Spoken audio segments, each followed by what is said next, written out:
अस्सलाम वालेकुम, नमस्कार, सत श्री अकाल एंड गुड इवनिंग। मैं हूँ अर्ज़ू काज़मी और आप हमेशा की तरह से देख रहे हैं पॉइंट ऑफ व्यू। हमारे साथ हैं जी उमेश अग्रवाल जी। बहुत शुक्रिया उमेश जी कि आज आप आए। Thank you so much. जय सिया राम। जय सिया राम। उमेश जी, आपने वो न्यूज़ तो मैंने आपको भेजी थी और आपने वैसे खुद भी आपने देखा होगा, इसरो ने एक और अचीवमेंट जो है वो हासिल की है और उसको आप किस तरह से देखते हैं? और जैसे आप कह रहे थे कि आप पाकिस्तान के साथ भी उसको कंपेयर करेंगे, तो ज़रा बताइए हमें उस न्यूज़ के बारे में भी बताइए हमारे सुनने और देखने वालों को, और साथ-साथ जो आप कंपेयर करने की बात कर रहे थे वो भी कीजिए। देखिए, पाकिस्तान की स्पेस एजेंसी है सुपार्को, हुँ, वो 1961 में एस्टेब्लिश हुई थी। भारत का इसरो 1969 में एस्टेब्लिश हुआ था। अगर आप देखा जाए, पाकिस्तान जब इंडिपेंडेंट हुआ था, दोनों ही देश एक साथ ही इंडिपेंडेंट हुए थे। पाकिस्तान की जीडीपी भारत से बहुत ही अच्छी थी 1980 तक, बहुत अच्छी तरह से ग्रो कर रहा था। इनफैक्ट मेरे हिसाब से 1960 के अंदर ही पाकिस्तान ने अपनी एक सैटेलाइट स्पेस में डाल दिया था। ठीक है, भारत उस समय कहीं पे नहीं था। पर आप देखिए, आज 50-60 साल बाद सिचुएशन चेंज हो गई है। ठीक है, पाकिस्तान का सुपार्को का नाम कहीं पे नहीं है और भारत जिसने इतना बड़ा स्ट्राइड्स किया है, वो सोचिए कहाँ से कहाँ पहुंच गया है।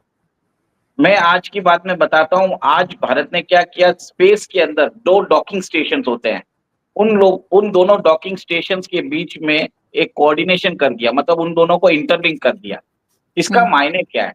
आगे जाके अगर हमको हमारे स्पेस स्टेशन बनाना है, हमें आगे जाके कॉलोनी बनानी है, ह्यूमन हैबिटेट के लिए कुछ करना है, तो ये एक्सपीरियंस हमारे लिए बहुत कारगर रहेगा। देखिए, कोई भी चीज़ बहुत छोटे से स्टार्ट होती है। जब भारत मुझे याद है कि जब हमारे मैंने एक यहाँ पे एक सीरीज़ है रॉकेटमैन, मैंने उसमें देखा था, स्टार्टिंग में जब भारत अपनी सैटेलाइट ले जाता था, तो उसने बैलगाड़ी पे लेके गए, साइकिल पे लेके जाते थे हमारे साइंटिस्ट। मतलब पैसे तो थे नहीं उस समय। और आज देखिए, हम ऐसी जगह पे हम इतने कम दाम में बना रहे हैं, आज सैटेलाइट लॉन्च कर रहे हैं और सक्सेसफुल लॉन्च कर रहे हैं कि लोग हमारे पास आ रहे हैं। जो हमारा मार्स मिशन था, वो हमने 450 करोड़ रुपए में कंप्लीट कर दिया था। सबसे सबसे इकोनॉमिकल वर्जन है। नासा के साइंटिस्ट इतने सोचने में पड़ गए हैं कि इतना सस्ते में भारत ने कैसे कर दिया। ठीक है, rear side of the moon हमने अपना ऑर्बिट भेजा है और अब हमारा प्लान है कि हम 2040 तक हमारा एक हमारा एक एस्ट्रोनॉट हम मून पे भेजेंगे। उससे पहले हम एक प्लान कर रहे हैं कि उधर हम एक स्पेस स्टेशन भी बनाएँ, फिर हमारा एक रॉबोट भी उधर जाए, तो एक सब टाइमलाइन के हिसाब से काम चल रहा है। और मैं आता हूँ, जो भारत के जो द फादर ऑफ इसरो, जो भारत के न्यूक्लियर स्पेस भारत का जो स्पेस रिसर्च प्रोग्राम के जो है फादर हैं, वो विक्रम साराभाई है। ठीक है, उन्होंने विजन 1947-50 में ही देख लिया था। वो मुझे याद है कि जब मैंने वो सीरीज देखी, मैंने देखा कि कैसे वो फंड्स के लिए कितना मेहनत करते थे। भारत उस समय कुछ भी नहीं था। लोग ये बोलते थे, आपको ये सैटेलाइट जरूरत है या खाना जरूरत है। उस समय सिचुएशन ऐसी थी। फिर भी उन्होंने कैसे भी करके बहुत सारी इंस्टीट्यूट उन्होंने स्थापित की। जैसे इसरो है, तुम्बा के अंदर लॉन्च व्हीकल है, श्रीहरिकोटा है। मतलब आप सोच लीजिए, उन्होंने 10 से 15 इंस्टीट्यूट्स लॉन्च की है, जो आज भारत के अंदर स्पेस रिसर्च के अंदर बहुत कारगर साबित हो रहे हैं। और वो भी ऐसा है कि सक्सेसफुल है एट वेरी लेस कॉस्ट। आपको जान के हैरानी होगी कि भारत का जो इसरो है, जो छोटा सैटेलाइट बोलते हैं ना, लो ऑर्बिट अर्थ सैटेलाइट, वो भी डाल रहा है। एक साथ 100 सैटेलाइट वो ऑर्बिट में प्लेस कर रहा है, जिसके कारण सैटेलाइट कॉल्स इजीली कर सकते हैं। जैसे आपने देखा होगा ये टेस्ला का स्पेस एक्स है, वैसे ही हम भारत वो भी कर रहा है। यहाँ पे भारत ने इतनी अचीवमेंट की है कि मुझे प्राउड होता है।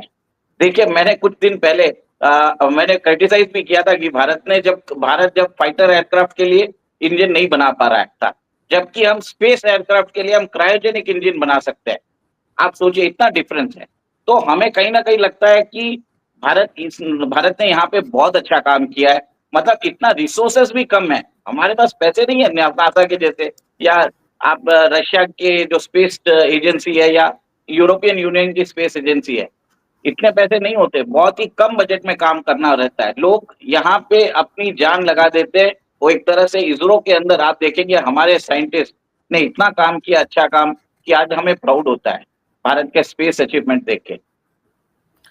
बिल्कुल ऐसा ही है, लेकिन सर ये कितना इम्पोर्टेंट है किसी भी कंट्री के लिए आपके ख्याल से, जहां पर जैसे आपने भी बात की और यहाँ पर भी जैसे बात की जाती है कि हमारे यहाँ और बहुत सी ऐसी प्रॉब्लम्स हैं, बहुत सी ऐसी चीज हैं, कई ऐसे पॉइंट्स है जहां पर पैसा लगाने की जरूरत है, तो हम वो छोड़कर और इस काम में लगे? क्या आपको लगता है कि ये ज्यादा इम्पोर्टेंट है? और भारत की तो चले इकोनॉमी आजकल आप जानते हैं कि ठीक ही चल रही है, लेकिन फिर भी भारत जैसे देश को या पाकिस्तान जैसी कंट्री को आपको लगता है कि इन फील्ड्स में भी काम बहुत ज्यादा करना चाहिए? देखिए अर्जुन जी, मैंने एक इंटरनेशनल रिपोर्ट पढ़ी है, उसमें बताते हैं कि पाकिस्तान के पास 170 न्यूक्लियर वेपन है और भारत के पास 172 न्यूक्लियर वेपन है, जो सिपरी का रिपोर्ट आया था। मेरे हिसाब से आपको न्यूक्लियर वेपन की जरूरत क्या है?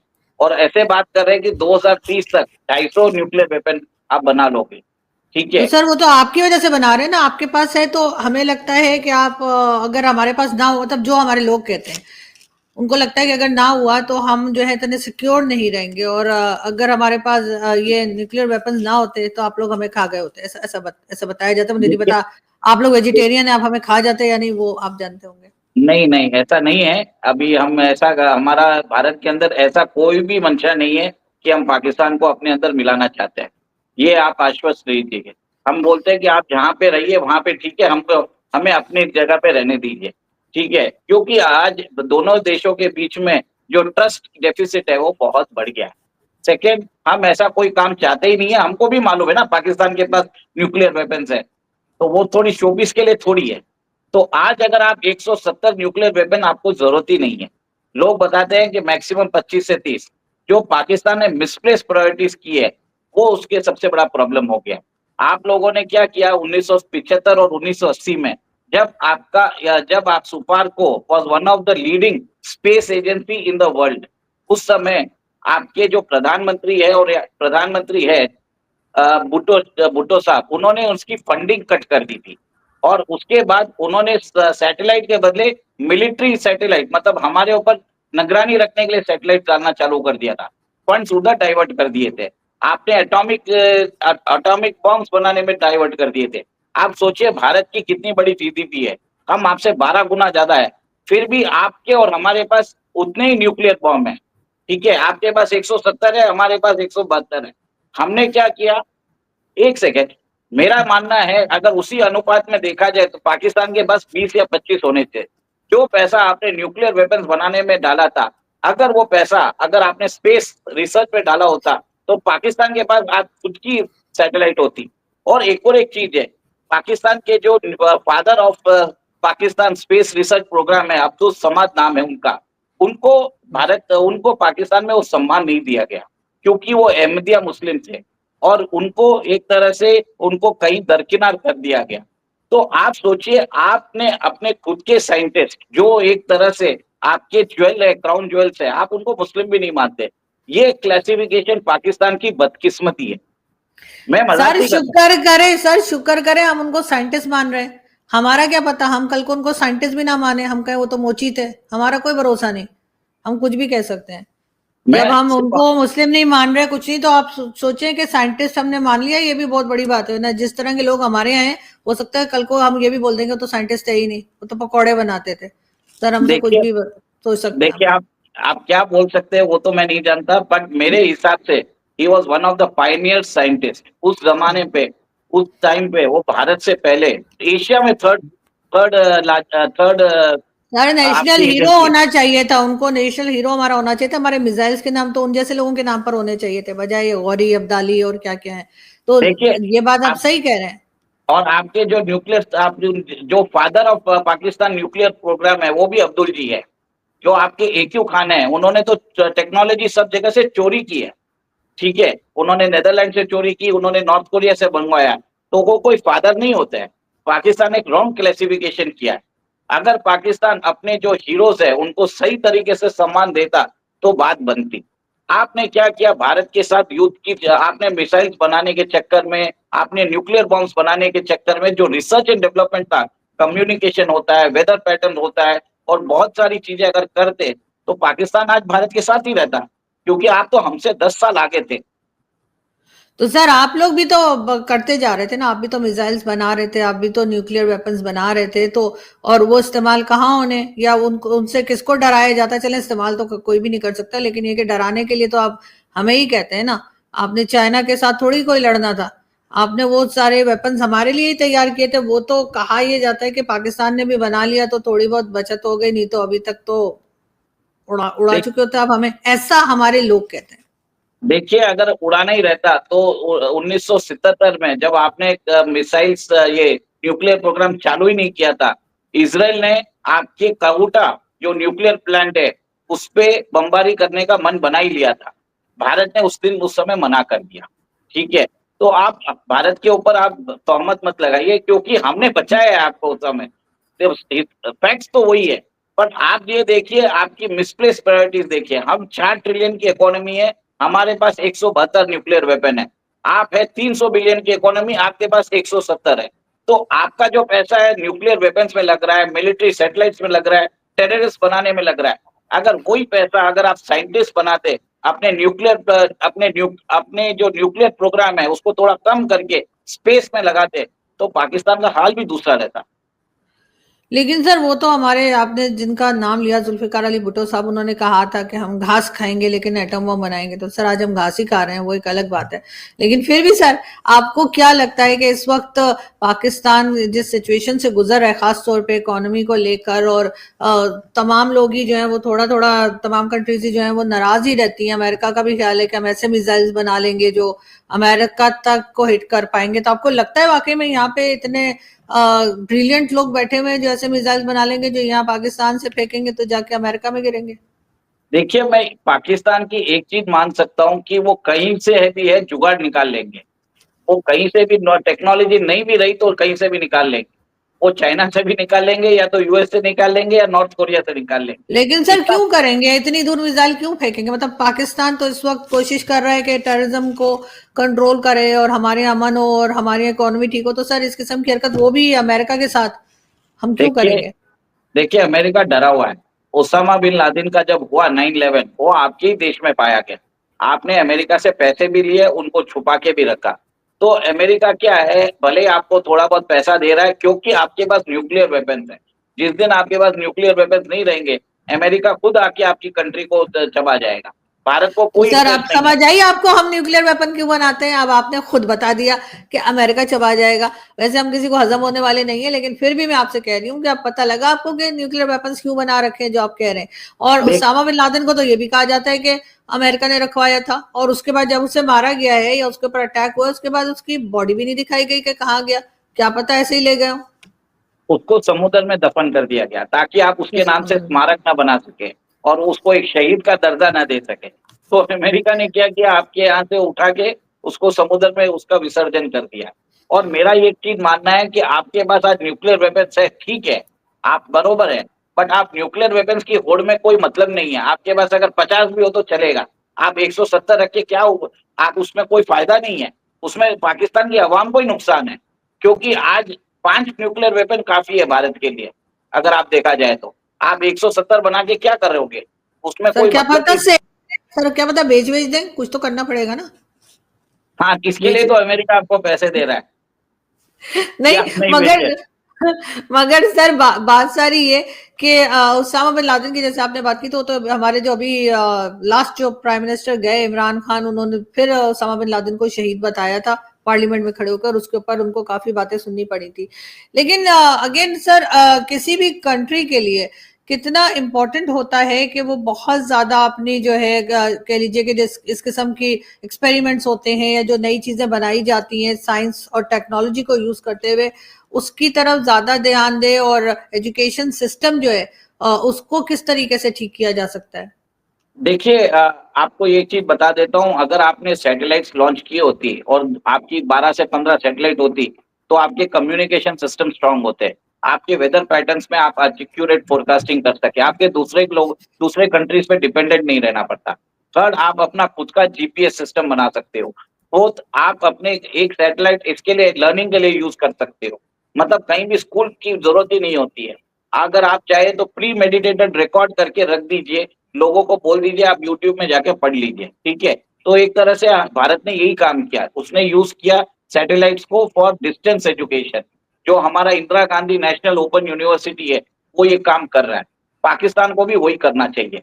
और आपने बरोबर बताया कि ये सैटेलाइट्स, जो सैटेलाइट रिसर्च अगर करते तो आज जाके जो ऐसे टेस्ला का स्पेस एक्स है, जो स्टारलिंक है, सॉरी स्टारलिंक है, जो क्या करता है सैटेलाइट के थ्रू आप कॉल कर सकते हो, उसके अंदर आपको डाउन टाइम भी बहुत कम होता है।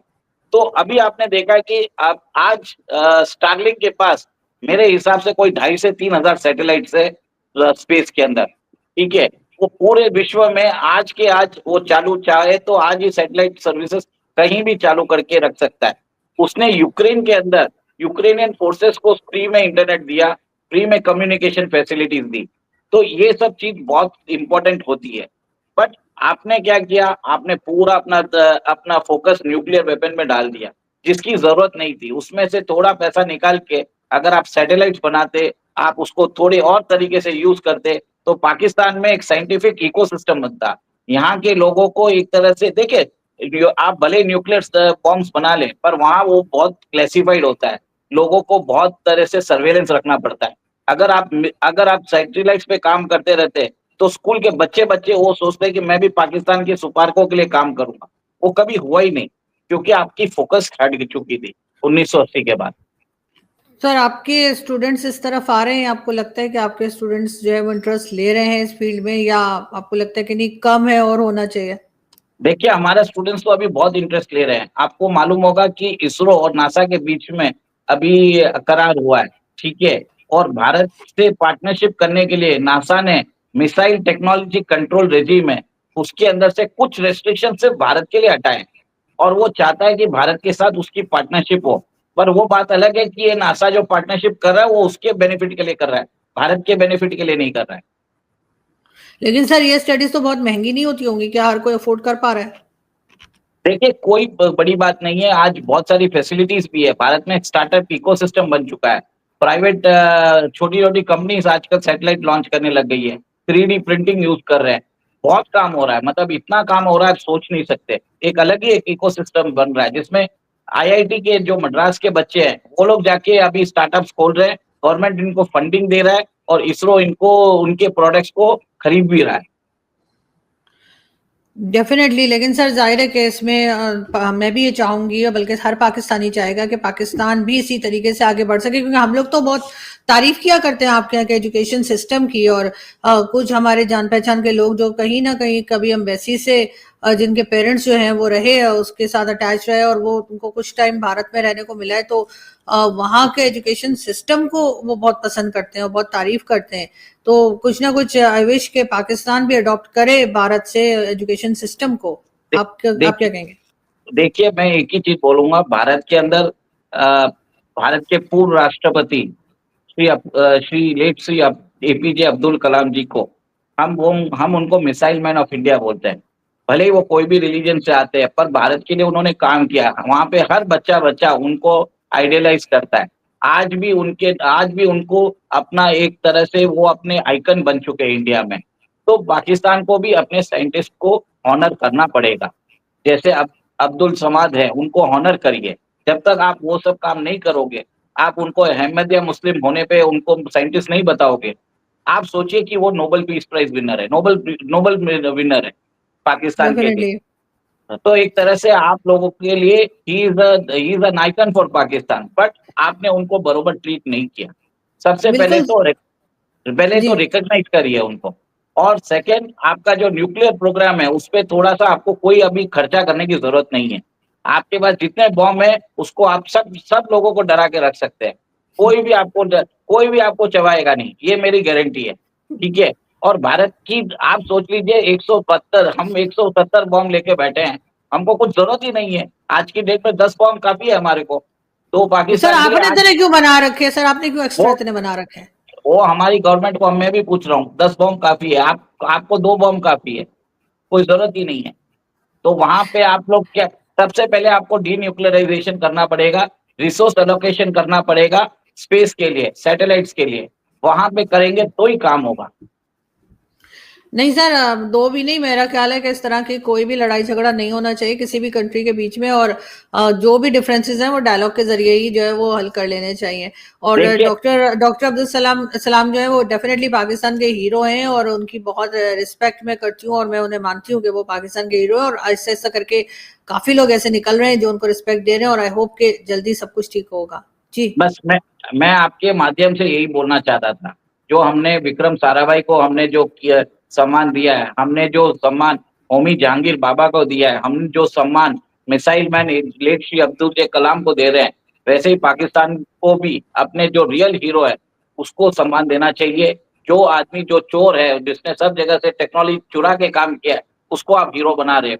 तो एक तरह से आप अपने देश में खुद जो साइंटिफिक रिसर्च है उसके लिए एक बैड एग्जाम्पल सेट कर रहे हो। बस मैं इतना ही बोलूंगा। बिल्कुल ऐसे ही सर, लेकिन आई होप कि आप जैसे लोगों को सुन के हम लोग कहीं ना कहीं अपने आप को ठीक करने की कोशिश करेंगे। थैंक यू सो मच कि आपने आज ज्वाइन किया। थैंक जय श्री राम। यू। जय श्री राम।